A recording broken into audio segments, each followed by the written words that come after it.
नमस्कार, plus minus कार्यक्रम में आपका स्वागत है। दोस्तों, राजनीति में रोज़ नए नए समीकरण बनते हैं। कल तक जो दुश्मन थे आज दोस्त बन जाते हैं और आज की दोस्ती कब दुश्मनी में बदल जाएगी कुछ पता नहीं। इस महीने में यूपी जो देश की राजनीति की दिशा तय करता है उसकी एक खास भूमिका रहती है। वहाँ पर गेस्ट हाउस कांड हुआ, बहुत बड़ा कांड हुआ, लेकिन उसके बाद उस सब को भुलाकर बुआ बबुआ की दोस्ती हो गई और साइकिल पर हाथी ने सवारी शुरू कर दी। अब उसके क्या नतीजे होंगे वो समय बताएगा। लेकिन उस साइकिल के भी दो पहिए थे। मज़े की बात, उसमें से एक पहिए को बड़ी बेदर्दी के साथ, बड़ी बेरहमी के साथ अलग कर दिया गया, गुड बाय कह दिया गया। हम बात कर रहे हैं मुलायम सिंह के दाहिने हाथ, अखिलेश की परवरिश करने वाले, उनको ट्रेनिंग देने वाले और देश की राजनीति में एक बहुत बड़ी भूमिका निभाने वाले अमर सिंह के बारे में। आज प्लस माइनस कार्यक्रम में हम आपको अमर सिंह से मिलवाएंगे, बातचीत करेंगे उनसे देश की राजनीति के बारे में, उनके अपने क्या विचार हैं और कैसे उनका हृदय परिवर्तन हो गया। लेकिन पहले एक नज़र उनके अब तक के राजनीतिक सफर पर।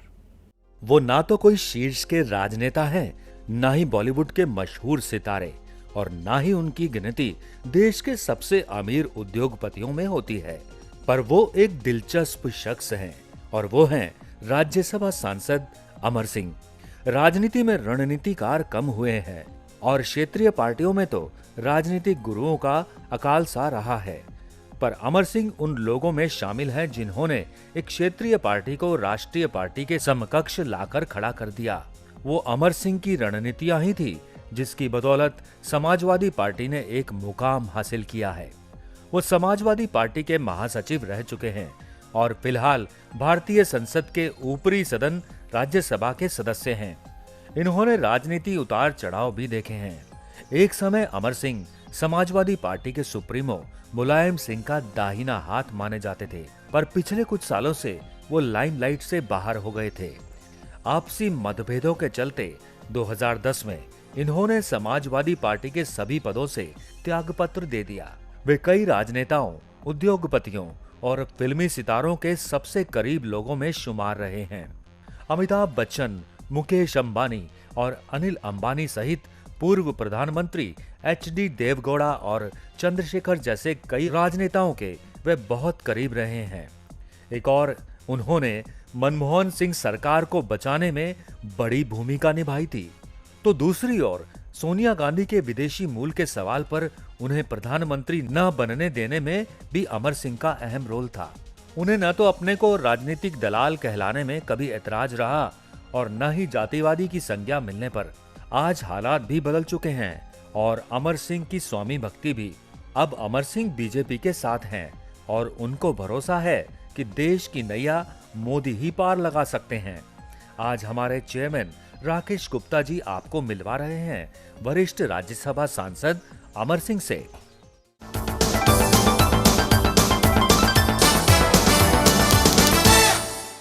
अमर सिंह जी, आपका प्लस माइनस में बहुत बहुत स्वागत है। आपने समाजवादी पार्टी को अपने खून पसीने से सींचा, अखिलेश को उंगली पकड़कर चलना सिखाया, राजनीति के दांव पेंच सिखाए, मुलायम सिंह जी के आप दाहिने हाथ थे और अब आपने भारतीय जनता पार्टी का दामन थाम लिया। दोनों की आइडियोलॉजी में बहुत अंतर है और आपने राष्ट्रीय स्वयंसेवक संघ को अपनी प्रॉपर्टी भी दे दी एक समाज सेवा के कार्य के लिए। कैसे आप इन सब में सामंजस्य बिठाते हैं? देखिए, भारतीय स्वयंसेवक संघ के बारे में एक दुष्प्रचार है कि उसका राजनीति में दखल है, उसका विचारधारा में दखल है। आपको ऐसे बहुत से लोग मिलेंगे जो जीवन भर राष्ट्रीय स्वयंसेवक संघ में अपने को खपा दिए, लेकिन वह राजनीति की चकाचौंध से दूर है। गांधी जी के हत्याकांड के बाद जब भारतीय राष्ट्रीय स्वयंसेवक संघ को प्रतिबंधित कर दिया गया तो कुछ लोगों ने सोचा कि राजनीति में भी इस विचारधारा का प्रतिनिधित्व होना चाहिए। उस क्रम में जनसंघ का प्रादुर्भाव हुआ। डॉक्टर श्यामा प्रसाद मुखर्जी ने डॉक्टर श्यामा प्रसाद मुखर्जी और डॉक्टर श्यामा प्रसाद मुखर्जी पैराशूट से नहीं टपके, वो नेहरू जी के कैबिनेट के मंत्री थे। इस नाते आप कह सकते हैं कि वैचारिक शाखा है संघ की। तो संघ सुझाव देता है लेकिन संघ हस्तक्षेप नहीं करता।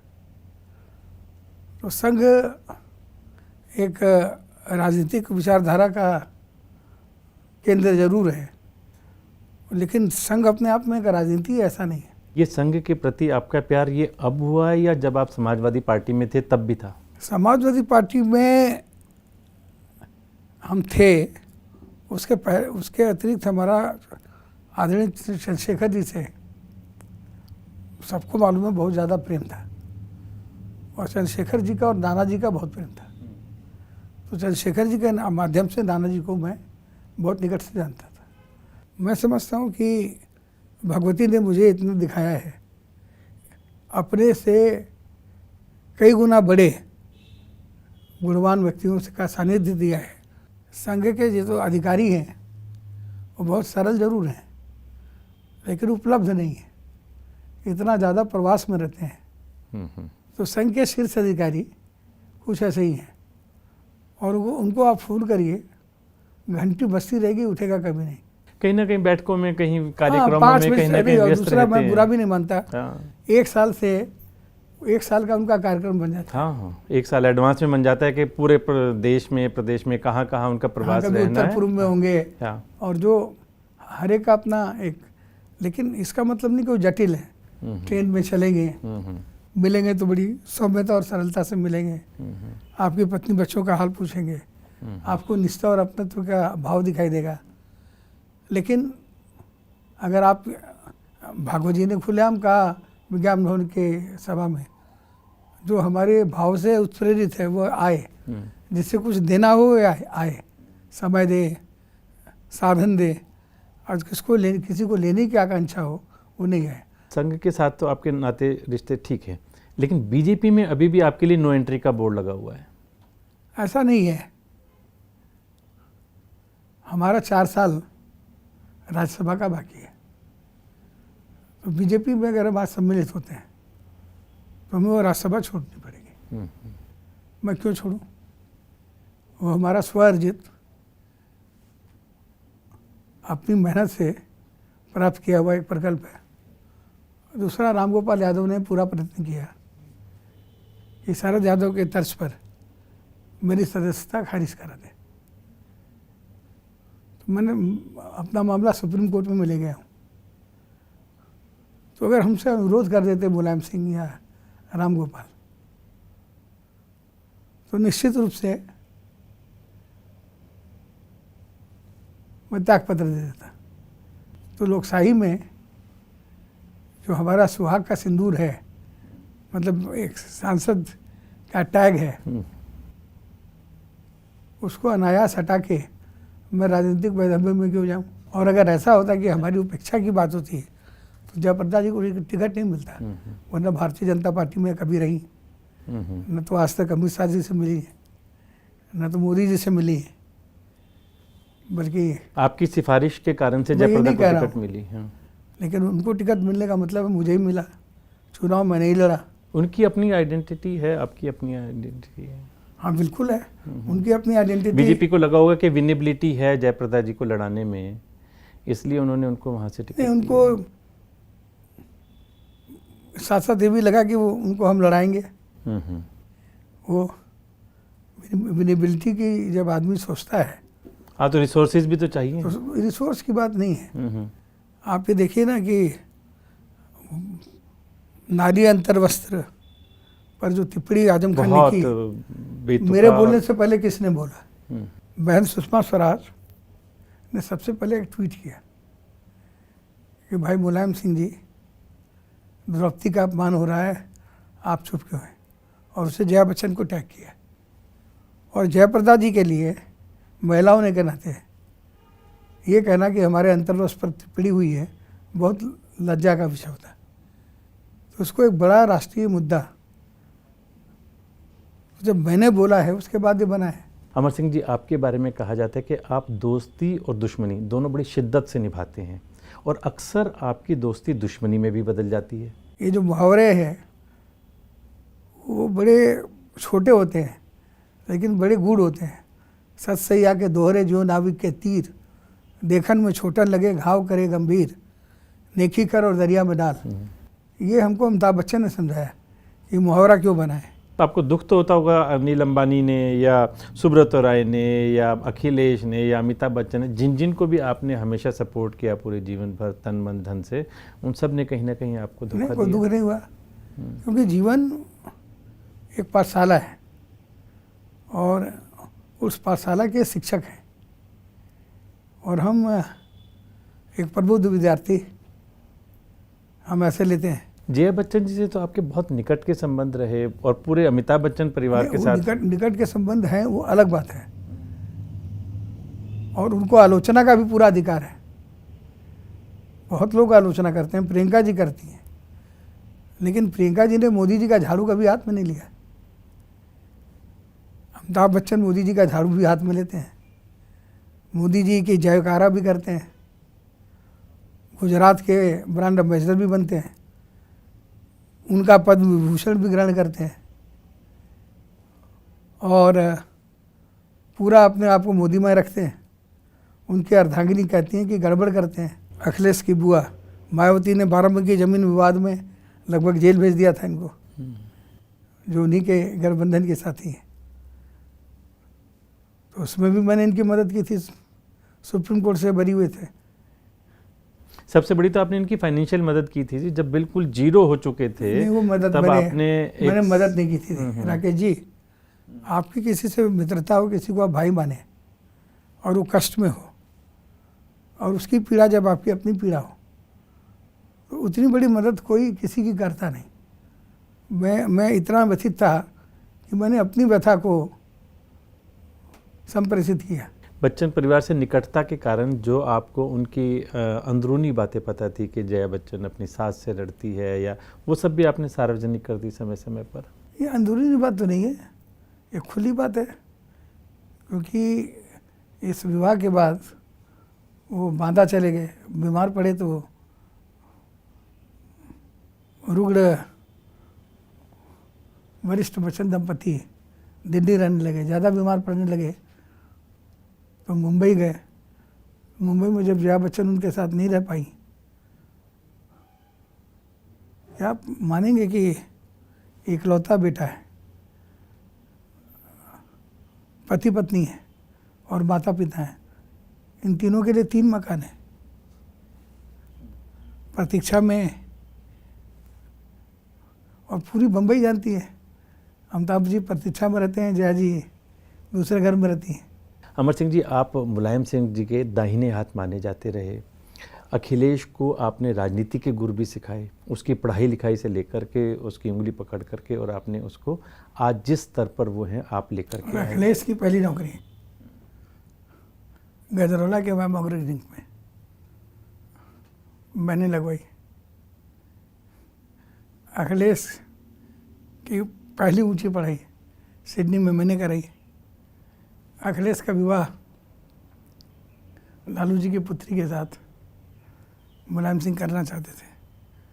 वहाँ अगर वो ना करना चाहें तो मध्य प्रदेश के एक बड़े नेता थे सुभाष यादव, उनके यहाँ करना चाहते थे, लेकिन वो प्रेम करता था, प्रेम विवाह करना चाहता था। तो उसके विवाह का पूरा आयोजन मैंने करवाया, मुलायम सिंह अतिथि की तरह है। अखिलेश को पहली बार मैंने सांसद का चुनाव लड़वाया। हाँ, जनेश्वर जी ने उसमें मेरा सहयोग किया। अखिलेश को अस्पताल में लेटे लेटे पहली बार मैंने दल का अध्यक्ष बनाया। लेकिन कहते हैं ना कि अगर आप पात्रता देखे बिना मोह में कोई काम करें तो बुआ पेड़ बबूल का तो आम कहाँ से होए। तो जब वो सत्ता में आए तो सबसे पहले हमारे ऊपर आक्रमण किए। उनके समर्थकों ने हमारे पोस्टर पर मलमूत्र त्यागे। उन्होंने मंच पे खड़े होकर के मुझे बाहरी कहा। लालू यादव जी नए नए रिश्तेदार बने थे, तो नया मुसलमान अल्लाह अल्लाह ज़्यादा करता है, तो उन्होंने मुझे घर फोड़वा कहा।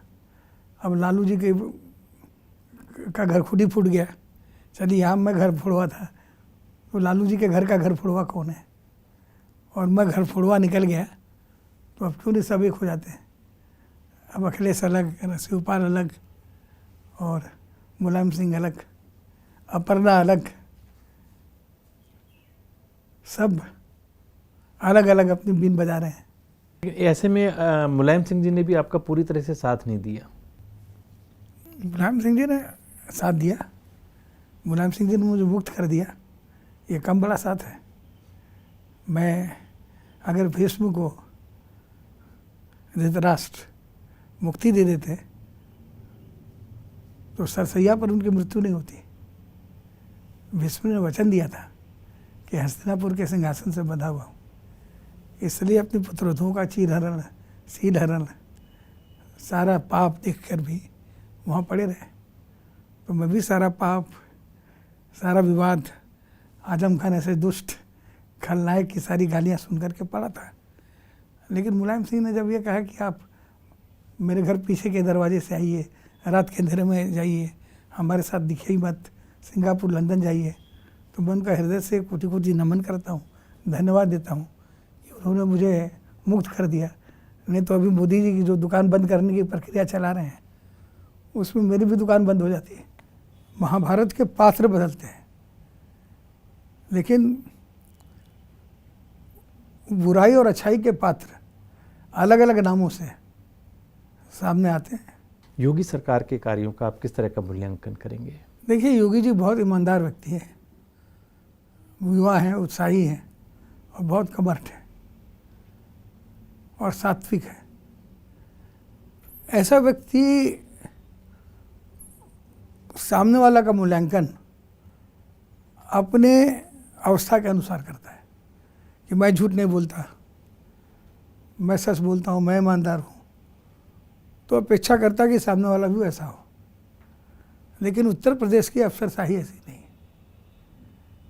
वह सपा बसपा के उलट पुलट के कि रोटी की राजनीति में एक चीज़ तो हुई है कि व्यापारी और अधिकारी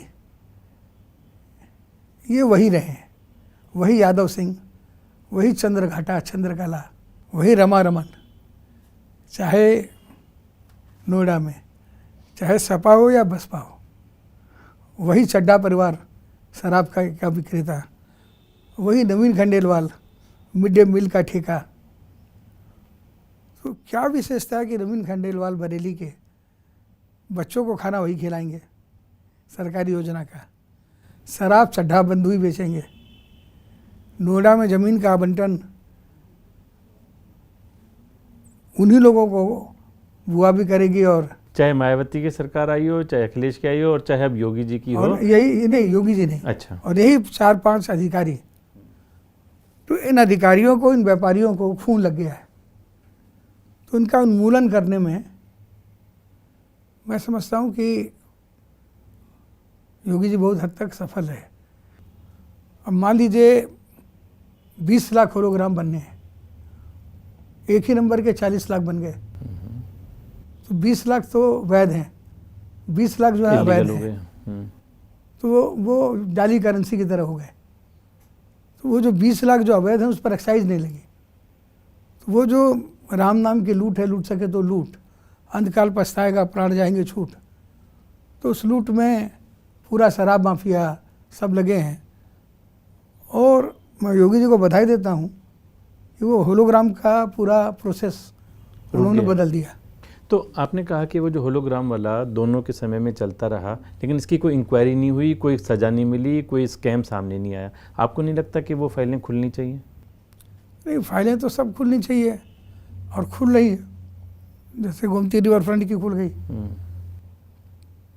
जैसे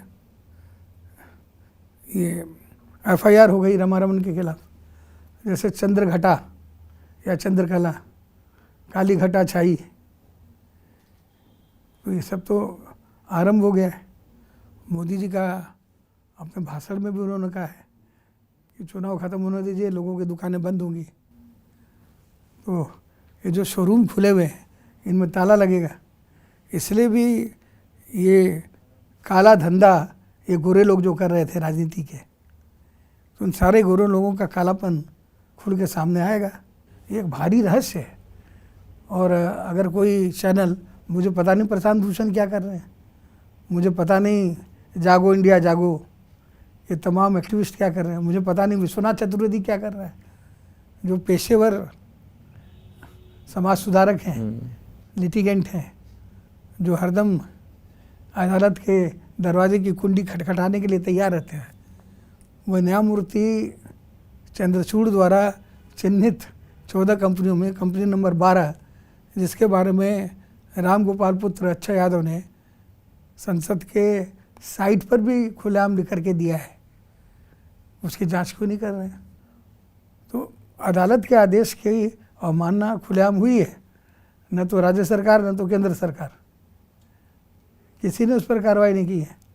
मानना पड़ेगा हमारा बड़ा भाई राम गोपाल बहुत जुगाड़ू है। आपको लगता है इन सब फील्ड में अभी काम करने की आवश्यकता है? देखिए, आपने चुनाव लड़ा भ्रष्टाचार पर अंकुश लगाने के नाम पर। यहाँ पर अगर भ्रष्टाचार के विरुद्ध अदालती आदेश है, वो भी मुख्य न्यायाधीश का, तो न सिर्फ योगी जी बल्कि मोदी जी का भी दायित्व है। अभी उत्तर प्रदेश में जो एसपी बीएसपी का गठबंधन हो गया और गेस्ट हाउस कांड को भूल करके बुआ बबुआ की जोड़ी भी बन गई और हाथी ने भी साइकिल की सवारी शुरू कर दी। बताइए, अगर हाथी साइकिल पर बैठ जाए और चलाने लगे तो साइकिल का क्या होगा? साइकिल पिछक जाएगी। मैनपुरी के मंच पर समाजवादी पार्टी के भीष्म पितामह मुलायम सिंह उपस्थित थे, मायावती जी भी थी। तो सारे यदुकुल ने मायावती का चरणदास बनना स्वीकार किया, लेकिन मायावती के कुल दीपक आकाश वो मुलायम सिंह का चरणदास बनना स्वीकार नहीं किए। ये संस्कारों की बात है नहीं जी, यादव परिवार को आपने संस्कार दिया, अखिलेश को आपने। संस्कारों की बात नहीं है, अहंकार की बात है। वहाँ पर बैठ के उन्होंने ये भी निर्देश दिए कि सीखो हमारे कार्यकर्ताओं से अनुशासन क्या होती है। साझे मंच पर बैठ के उन्होंने डांटा और उन्होंने घोषित किया कि बबुआ मैं इंजन हूँ, तुम्हारे डिब्बे पीछे लग जा, मैं खींच के ले चलूँगी। छुक छुक करती रेलगाड़ी चलेगी राजनीति की। अमर सिंह जी, आपने अखिलेश जी के लिए बहुत अच्छी बातें कही थी। रामचंद्र का गैस ऐसा कलयुग आएगा, राज करेगा बेटा, बूढ़ा बाप जंगल जाएगा। बेटा अखिलेश करेगा राज, बूढ़ा मुलायम सिंह जंगल को जाएगा। ये राम के देश में जहाँ राम ने रास्ते छोड़ करके वनवास जाना पसंद किया पिता के लिए, वहाँ पर पिता ने पिता को बेदखल करके बेटा गद्दी पर बैठ गया। ये कहा था हमने, और वही सब आप चरितार्थ होते हुए देख रहे हैं। ये कैकेयी का तो यही वरदान था ना, तापस भेष विशेष उदासी, 14 बरस राम बनवासी। तो रमाड़ उल्टी हो गई, कबीर दास की उल्टी बानी, बरसे कंबल भीगे पानी। आज कल के जिस तरह का राजनीतिक वातावरण चल रहा है और जिस तरह की बयानबाजी चल रही है, जिस तरह के सभी लोग एक दूसरे के ऊपर जिस तरह के आरोप लगाते हैं, आपको लगता है कि राजनीति का स्तर गिरता जा रहा है? आप पुराने समय से राजनीति देख रहे हैं। राजनीति का स्तर देखिए, आपात स्थिति से गिरना शुरू हुआ। असहिष्णुता की राजनीति कि कांग्रेस का मुख्य विघटन और जगजीवन राम के कांग्रेस छोड़ने का कारण अंबिका सोनी और उनकी सूची हुई। युवा कांग्रेस का महत्व, संजय जी सक्रिय हो गए थे, मूल कांग्रेस से ज़्यादा हो गया और बाबूजी की सूची से ज़्यादा वरीयता अंबिका सोनी और युवा कांग्रेस की सूची को मिला। और आश्चर्य ये है कि संजय गांधी दक्षिणपंथी थे और कांग्रेस के अंदर जो वामपंथी घुसपैठिए थे, जिसमें केशवदेव मालवीय, चंद्रजीत यादव, आर.के. मिश्रा, ये लोग सक्रिय थे, के.पी. उन्नीकृष्णन, इन तमाम तथाकथित प्रगतिशील वामपंथियों विचारधारा के कांग्रेसियों को उन्होंने नंदनी सतपथी सबको एक करके निकाला और अपने लोगों को। उसी समय अर्जुन सिंह आए, तो एक दल जिसमें ब्राह्मणों का वर्चस्व होता था, वहाँ पर क्षत्रिय पहली बार संजय गांधी के कार्यकाल में ही आए। आज धर्मनिरपेक्षता की बड़ी बड़ी बातें करने वाले तमाम जखीरे के लोग,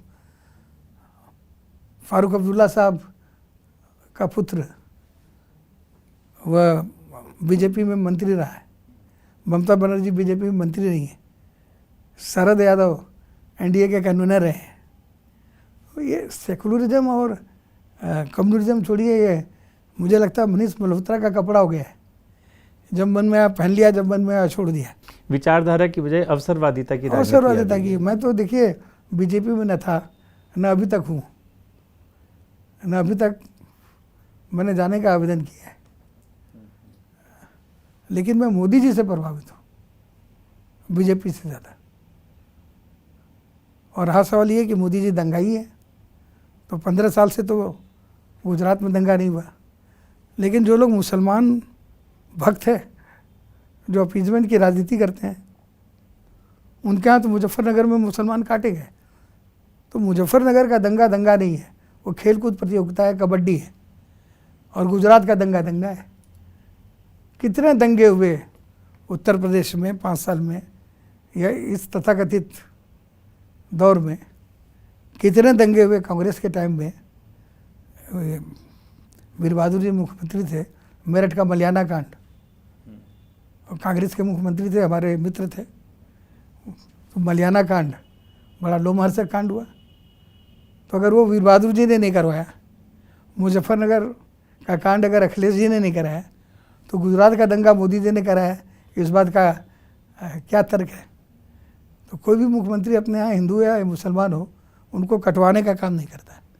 दंगे कोई कराता नहीं, दंगे हो जाते हैं और ये बुरे होते हैं, क्योंकि उसमें बहने वाला खून होता है। हिंदू का खून है, न मुसलमान का खून है। ऐ दुश्मनाने हिंद, ये हिंसा का खून है। बहुत अच्छा, आपने एक सांप्रदायिक एकता के लिए भी एक बहुत अच्छा संदेश दिया, और आपके विचारों में जो परिवर्तन आया, खासतौर से संघ को लेकर के और मोदी जी की कार्यशैली को लेकर के, वो निश्चित रूप से प्रशंसनीय है। हमारी बहुत बहुत शुभकामनाएं आपके साथ। अंत में चलते हुए आपसे पूछना चाहेंगे, आपके ऊपर एक फिल्म भी बन रही है, आपके ऊपर एक किताब भी लिखी जा रही है, इसमें आपको कैसा लगता है? हमारे एक मित्र हैं महावीर जैन, वो संजय लीला भंसाली के साथ को प्रोड्यूसर हैं और कई निर्देशकों के साथ काम करते हैं। उन्होंने फिल्म का प्रस्ताव दिया था, 8-10 सीटिंग भी हुई थी, फिर मैं बीमार भी हो गया और समय नहीं मिला।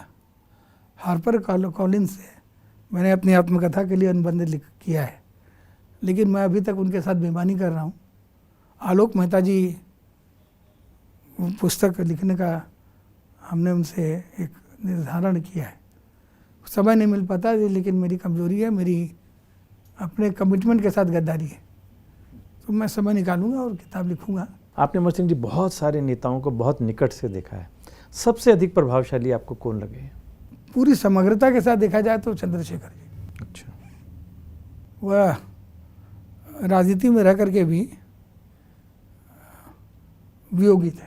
दौलत और शोहरत के पीछे भागने वाले नेता नहीं थे। दौलत और शोहरत दोनों को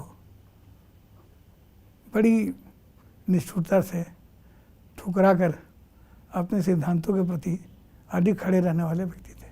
बहुत बहुत धन्यवाद अमर सिंह जी, आपका कार्यक्रम में भाग लेने के लिए धन्यवाद। आपके स्वस्थ जीवन के लिए और स्वस्थ राजनीति के लिए हमारी बहुत बहुत शुभकामनाएं।